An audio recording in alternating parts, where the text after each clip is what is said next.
I was queuing up for kids' ride, those trains, and behind me was this uncle, and this uncle was like a grandfather with his grandson, and I was with my own child. So I was queuing up and he came super close to me. It's like almost like this much. Okay, this was before COVID. Really like no social, personal space kind of thing.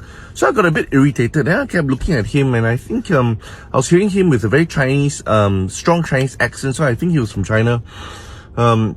I was just looking at him and then he not phased at all. He looked at me, he's like, nothing wrong.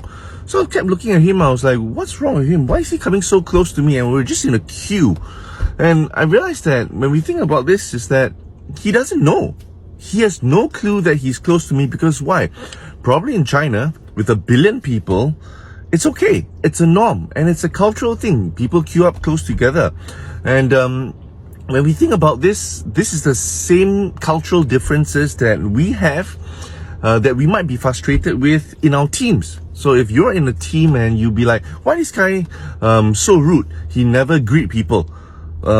Or this guy like always ask questions that might be a little bit more forceful.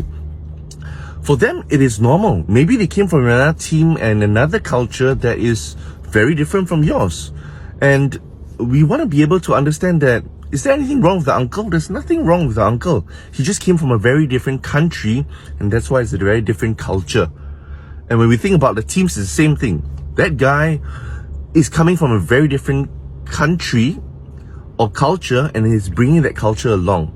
So for us to be a little bit more forgiving and a little bit more gracious, one thing to do is to just understand that they just come from, all your team members come from totally different places with very different cultural differences.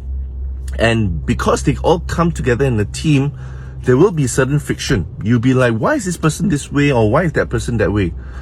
The more we understand that they are so different from us and they have a different philosophy of what work is, how work should be done, how do we talk to our bosses, how do we talk to each other, the more we are able to accept them. And not only that, but maybe tell them that, hey, in this team we do it this way, it's different.